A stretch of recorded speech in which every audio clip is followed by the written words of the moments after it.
ನಮಸ್ತೆ ವೀಕ್ಷಕರೇ, ನಾನು ಈ ದಿನ ಓವನ್ ಇಲ್ಲದೆ, ಮೊಟ್ಟೆ ಇಲ್ಲದೆ, ಹಾಗೆ ವೆನಿಲಾ ಎಸೆನ್ಸ್ ಕೂಡ ಇಲ್ಲದೆ ಮಾವಾ ಕೇಕ್ ಅಥವಾ ಕೋವಾ ಕೇಕ್ ಮಾಡೋದು ಹೇಗೆ ಅಂತ ತೋರಿಸ್ಕೊಡ್ತಾ ಇದ್ದೀನಿ. ತುಂಬ ಸುಲಭವಾಗಿ ಮಾಡಬಹುದು, ತುಂಬಾ ರುಚಿಯಾಗಿರುತ್ತೆ, ಬಾಯಲ್ಲಿಟ್ಟರೆ ಕರ್ಗೋ ಹಾಗೆ ಇರುತ್ತೆ. ಈಗ ನೋಡಿ ಮಾವಾ ಕೇಕ್ ಎಷ್ಟು ಸಾಫ್ಟಾಗಿ ಬಂದಿದೆ ಅಂತ ಗೊತ್ತಾಗ್ತಾ ಇದೆ, ಹಾಗೆ ತುಂಬಾ ರುಚಿಯಾಗಿರುತ್ತೆ.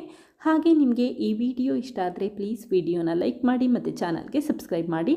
ಈಗ ಓವನ್ ಇಲ್ಲದೆ ಮಾವಾ ಕೇಕ್ ಮಾಡೋದು ಹೇಗೆ ಅಂತ ನೋಡ್ಕೊಳ್ಳೋಣ ಬನ್ನಿ. ಮೊದಲು ಒಂದು ಕೇಕ್ ಟಿನ್ಗೆ ಸ್ವಲ್ಪ ಎಣ್ಣೆ ಹಾಕಿ ಸ್ಪ್ರೆಡ್ ಮಾಡ್ಕೊಳ್ತಾ ಇದ್ದೀನಿ. ನೀವಿಲ್ಲಿ ಕೇಕ್ ಟಿನ್ ಬದಲಾಗಿ ಅಲ್ಯೂಮಿನಿಯಂ ಪಾತ್ರೆ ಅಥವಾ ಗಟ್ಟಿಯಾದ ಸ್ಟೀಲ್ ಪಾತ್ರೆ ಕೂಡ ಉಪಯೋಗಿಸಬಹುದು. ಎಣ್ಣೆ ಸ್ಪ್ರೆಡ್ ಮಾಡಾದ್ಮೇಲೆ ಸ್ವಲ್ಪ ಮೈದಾ ಹಿಟ್ಟಿನಲ್ಲಿ ಸ್ಪ್ರಿಂಕಲ್ ಮಾಡ್ಕೊಳ್ತಾ ಇದ್ದೀನಿ. ಈ ರೀತಿ ಮೈದಾ ಹಿಟ್ಟಿನಲ್ಲಿ ಸ್ಪ್ರಿಂಕಲ್ ಮಾಡಲಿಕ್ಕೆ ಬೇಕ್ರಿ ಶೈಲಿಯಲ್ಲಿ ಡಸ್ಟಿಂಗ್ ಅಂತ ಕೂಡ ಹೇಳ್ತಾರೆ. ಈಗ ನಿಧಾನಕ್ಕೆ ಪಾತ್ರೆನ ರೊಟೇಟ್ ಮಾಡಿ ಇಟ್ಕೊಂಡಿದ್ದೀನಿ. ಹಾಗೆ ಉಳಿದಿರುವಂಥ ಮೈದಾ ಹಿಟ್ಟನ್ನು ಉಪಯೋಗಿಸೋ ಅವಶ್ಯಕತೆ ಇಲ್ಲ. ಈಗ ನೋಡಿ ಕೇಕ್ ಮಾಡಲಿಕ್ಕೆ ಟಿನ್ ರೆಡಿ ಆಗಿದೆ. ನಂತರ ಸ್ವಲ್ಪ ಡ್ರೈ ಫ್ರೂಟ್ಸ್ಗಳನ್ನ ತೆಗೆದಿಟ್ಕೊಂಡಿದ್ದೀನಿ. ನಾನಿಲ್ಲಿ ಸ್ವಲ್ಪ ಬಾದಾಮಿ, ಗೋಡಂಬಿ ಹಾಗೆ ಪಿಸ್ತಾಗಳನ್ನ ತೆಗೆದಿಟ್ಕೊಂಡಿದ್ದೀನಿ. ನಿಮಗೆ ಎಷ್ಟು ಪ್ರಮಾಣದಲ್ಲಿ ಬೇಕೋ ಅಷ್ಟು ಪ್ರಮಾಣದಲ್ಲಿ ಡ್ರೈ ಫ್ರೂಟ್ಸ್ ಉಪಯೋಗಿಸಬಹುದು, ಇಷ್ಟೇ ಉಪಯೋಗಿಸಬೇಕು ಅಂತಿಲ್ಲ. ಹಾಗೆ ಕೇವಲ ಬಾದಾಮಿನ ಅಷ್ಟೇ ಉಪಯೋಗಿಸಬಹುದು. ಈಗ ಈ ಕಟ್ ಮಾಡಿರುವಂಥ ಡ್ರೈ ಫ್ರೂಟ್ಸ್ಗಳನ್ನ ಒಂದು ಬಟ್ಲಿಗೆ ಎತ್ತಿಟ್ಕೊಳ್ತಾ ಇದ್ದೀನಿ.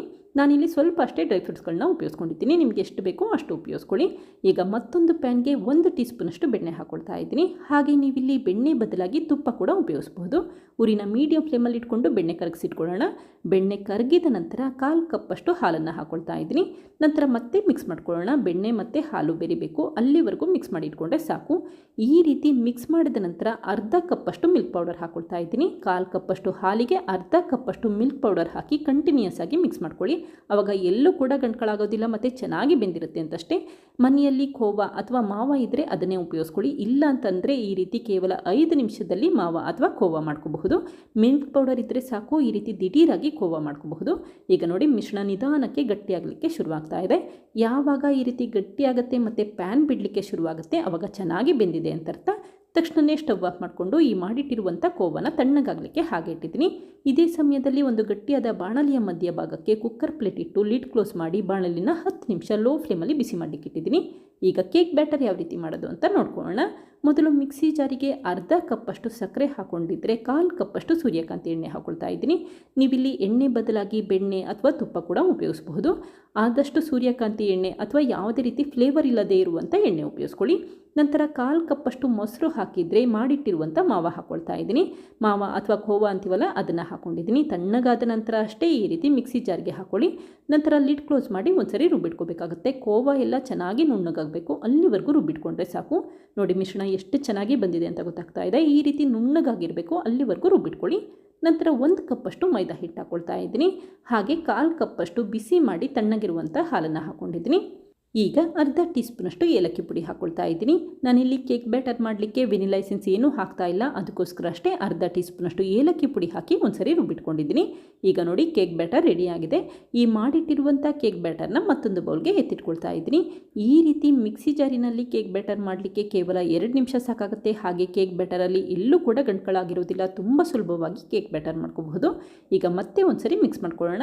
ಅಕಸ್ಮಾತ್ ಕೇಕ್ ಬ್ಯಾಟರ್ ಏನಾದರೂ ಸ್ವಲ್ಪ ಗಟ್ಟಿಯಾಗಿದೆ ಅನಿಸಿದ್ರಷ್ಟೇ 1 ಟೇಬಲ್ ಸ್ಪೂನಷ್ಟು ಬಿಸಿ ಮಾಡಿ ತಣ್ಣಗಿರುವಂಥ ಹಾಲನ್ನು ಹಾಕಿ ಮತ್ತೆ ಒಂದ್ಸರಿ ಮಿಕ್ಸ್ ಮಾಡ್ಕೊಳ್ಳಿ.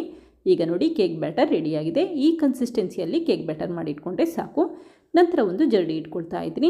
ಹಾಗೆ 1/4 ಟೀ ಸ್ಪೂನಷ್ಟು ಅಡುಗೆ ಸೋಡಾ ಅಥವಾ ಬೇಕಿಂಗ್ ಸೋಡಾ ಹಾಕ್ಕೊಳ್ತಾ ಇದ್ದೀನಿ. ಬೇಕಿಂಗ್ ಸೋಡಾ ಇಲ್ಲ ಅಂತಂದರೆ ಮನೆಯಲ್ಲಿರುವಂಥ 1/4 ಟೀ ಸ್ಪೂನಷ್ಟು ಅಡುಗೆ ಸೋಡಾ ಉಪಯೋಗಿಸ್ಕೊಳ್ಳಿ.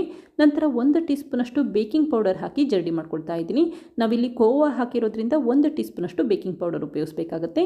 ಈ ರೀತಿ ಜರಡಿ ಮಾಡ್ಕೊಳ್ಳೋದ್ರಿಂದ ಬೇಕಿಂಗ್ ಪೌಡರ್ ಮತ್ತು ಸೋಡಾದಲ್ಲಿ ಸಣ್ಣ ಪುಟ್ಟ ಗಂಟುಗಳಿದ್ರೆ ಅದೆಲ್ಲ ಹೊರಟೋಗುತ್ತೆ.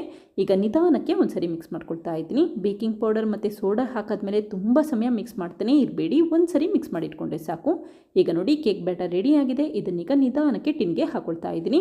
ನೋಡಿ ಕೇಕ್ ಬ್ಯಾಟರ್ ಎಷ್ಟು ಚೆನ್ನಾಗಿ ಬಂದಿದೆ ಅಂತ ಗೊತ್ತಾಗ್ತಾ ಇದೆ. ಕೇಕ್ ಬ್ಯಾಟರಲ್ಲಿ ಎಲ್ಲೂ ಕೂಡ ಗಂಟುಗಳಾಗಿಲ್ಲ. ಈ ರೀತಿ ಕೇಕ್ ಬ್ಯಾಟರ್ ಮಾಡಿ ಇಟ್ಕೊಂಡ್ರೆ ಸಾಕು.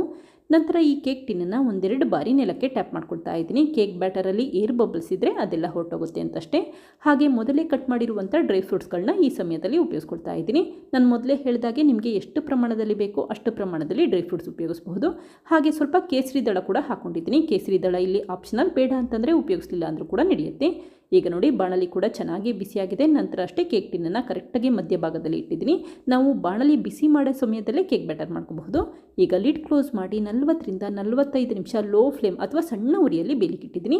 ಈಗ ನೋಡಿ ಕೇಕ್ ಎಷ್ಟು ಚೆನ್ನಾಗಿ ಉಬ್ಬಿ ಬಂದಿದೆ ಅಂತ ಗೊತ್ತಾಗ್ತಾ ಇದೆ. ಈ ರೀತಿ ಒಂದು ಟೂತ್ ಪಿಕ್ ಹಾಕಿದ್ರೆ ಕೇಕ್ ಅಂಟಲಿಲ್ಲ ಅಂತಂದರೆ ಚೆನ್ನಾಗಿ ಬೆಂದಿದೆ ಅಂತ ಅರ್ಥ. ತಕ್ಷಣವೇ ಸ್ಟವ್ ಆಫ್ ಮಾಡಿಕೊಂಡು ಕೇಕ್ ಟಿನ್ನನ್ನು ಹೊರಗಡೆ ಎತ್ತಿಟ್ಕೊಳ್ತಾ ಇದ್ದೀನಿ. ಹಾಗೆ ಈ ಕೇಕ್ನ ತಣ್ಣಗಾಗಲಿಕ್ಕೆ ಹಾಗೆ ಇಟ್ಬಿಡಿ. ತಣ್ಣಗಾದ ನಂತರ ಅಷ್ಟೇ ನಿಧಾನಕ್ಕೆ ಡಿಮೋಲ್ಡ್ ಮಾಡ್ಕೊಳ್ಳಿ. ಬಿಸಿ ಇರಬೇಕಾದ್ರೆ ಕೇಕ್ನ ತೆಗಿಲಿಕ್ಕೆ ಹೋಗಬೇಡಿ. ಈಗ ನೋಡಿ ಕೇಕ್ ಚೆನ್ನಾಗಿ ತಣ್ಣಗಾಗಿದೆ. ನಂತರ ಅಷ್ಟೇ ಈ ರೀತಿ ಚಾಕುವಿಂದ ನಿಧಾನಕ್ಕೆ ಎಡ್ಜಸ್ನ ಬಿಡಿಸ್ಕೊಳ್ತಾ ಇದ್ದೀನಿ. ಹಾಗೆ ಒಂದು ಪ್ಲೇಟ್ ಮೇಲೆ ನಿಧಾನಕ್ಕೆ ಕೇಕ್ನ ಉಲ್ಟಾ ಮಾಡ್ಕೊಳ್ತಾ ಇದ್ದೀನಿ. ನೋಡಿ ಕೇಕ್ ಎಷ್ಟು ಸುಲಭವಾಗಿ ಟಿನ್ನಿಂದ ತೆಗೆದುಕೋಬಹುದು ಅಂತ ಗೊತ್ತಾಗ್ತಾ ಇದೆ. ಹಾಗೆ ಕೇಕ್ ಹಿಂಭಾಗ ಎಲ್ಲ ಚೆನ್ನಾಗಿ ಬೆಂದಿದೆ, ಎಲ್ಲೂ ಕೂಡ ಕಪ್ಪಾಗಿಲ್ಲ. ಈಗ ನಿಧಾನಕ್ಕೆ ಈ ಕೇಕ್ನ ಕಟ್ ಮಾಡಿ ತೋರಿಸ್ತೀನಿ. ನೋಡಿ ಎಷ್ಟು ಚೆನ್ನಾಗಿ ಬೆಂದಿರುತ್ತೆ ಅಂತ ಗೊತ್ತಾಗುತ್ತೆ. ಹಾಗೆ ನೋಡಿ ಇಲ್ಲಿ ಡ್ರೈ ಫ್ರೂಟ್ಸ್ಗಳು ಒಂದೊಳ್ಳೆ ಬಣ್ಣ ಬಂದಿದೆ ಮತ್ತು ತುಂಬಾ ಗರಿಗರಿಯಾಗಿರುತ್ತೆ. ಈಗ ಚಾಕುವಲ್ಲಿ ಕೇಕ್ ಕಟ್ ಮಾಡಿದ ನಂತರ ನಿಧಾನಕ್ಕೆ ಈ ಕೇಕ್ ಪೀಸ್ನ ತೆಗೆದು ತೋರಿಸ್ತೀನಿ. ನೋಡಿ ಕೇಕ್ ಒಳಭಾಗ ಎಲ್ಲ ಯಾವ ರೀತಿ ಬೆಂದಿರುತ್ತೆ, ಹಾಗೆ ತುಂಬಾ ಸಾಫ್ಟಾಗಿರುತ್ತೆ, ತುಂಬಾ ರುಚಿಯಾಗಿರುತ್ತೆ. ಈಗ ನೋಡಿ ಮಾವಾ ಕೇಕ್ ರೆಡಿ ಆಗಿದೆ. ಕೇಕ್ ಒಳಭಾಗ ಎಲ್ಲ ಚೆನ್ನಾಗಿ ಬೆಂದಿದೆ ಮತ್ತು ಕೇಕ್ ಕೂಡ ತುಂಬ ಸಾಫ್ಟಾಗಿದೆ. ಈಗ ಕಟ್ ಮಾಡಿರುವಂಥ ಈ ಕೇಕ್ ಪೀಸ್ನ ಒಂದು ಪ್ಲೇಟಿಗೆ ಸರ್ವ್ ಮಾಡ್ಕೊಳ್ತಾ ಇದ್ದೀನಿ. ನಂತರ ಉಳಿದಿರುವಂಥ ಈ ಕೇಕಲ್ಲಿ ಸಣ್ಣ ಸಣ್ಣ ಪೀಸಸ್ಗಳಾಗಿ ಕಟ್ ಮಾಡ್ಕೊಳ್ತಾ ಇದ್ದೀನಿ. ಈ ಕೇಕ್ ಪೀಸ್ಗಳನ್ನ ನೀವು ಸ್ಟೋರ್ ಮಾಡಿ ಕೂಡ ಇಡಬಹುದು. ಹೊರಗಡೆ ಇಡ್ತೀವಿ ಅಂತಂದರೆ ಏರ್ ಟೈಟ್ ಬಾಕ್ಸಲ್ಲಿ ಸ್ಟೋರ್ ಮಾಡಿ ಇಟ್ಕೊಳ್ಳಿ. ಆವಾಗ 3 ರಿಂದ 4 ದಿನ ಇಟ್ಟರು ಕೂಡ ಹಾಳಾಗೋದಿಲ್ಲ. ಫ್ರಿಜ್ಜಲ್ಲಿ ಇಡ್ತೀವಿ ಅಂತ ಅಂದರೆ 1 ವಾರ ಇಟ್ಟರು ಕೂಡ ಹಾಳಾಗೋದಿಲ್ಲ. ಈಗ ನೋಡಿ ಕೇಕ್ ರೆಡಿ ಆಗಿದೆ. ಎಷ್ಟು ಚೆನ್ನಾಗಿ ಬಂದಿದೆ ಅಂತ ಗೊತ್ತಾಗ್ತಾ ಇದೆ. ಕೇಕ್ ಒಳಭಾಗ ಎಲ್ಲ ಚೆನ್ನಾಗಿ ಬೆಂದಿದೆ ಮತ್ತು ತುಂಬಾ ಸಾಫ್ಟಾಗಿರುತ್ತೆ. ನೋಡ್ತಿರಲ್ಲ ಫ್ರೆಂಡ್ಸ್, ಎಷ್ಟು ಸುಲಭವಾಗಿ ಓವನ್ ಇಲ್ಲದೆ, ಮೊಟ್ಟೆ ಇಲ್ಲದೆ, ಹಾಗೆ ಎಸೆನ್ಸ್ ಕೂಡ ಇಲ್ಲದೆ ಯಾವ ರೀತಿ ಮಾವಾ ಕೇಕ್ ಮಾಡಿದೆ ಅಂತ ಗೊತ್ತಾಯ್ತಲ್ವಾ. ನೀವು ಕೂಡ ಒಮ್ಮೆ ಪ್ರಯತ್ನಿಸಿ, ಖಂಡಿತ ಇಷ್ಟಪಡ್ತೀರಾ. ಮಕ್ಕಳಿಗೆ ತುಂಬ ಇಷ್ಟ ಆಗುತ್ತೆ. Thank you. ಲೈಕ್ ಮಾಡಿ ಮತ್ತು ಸಬ್ಸ್ಕ್ರೈಬ್ ಮಾಡಿ.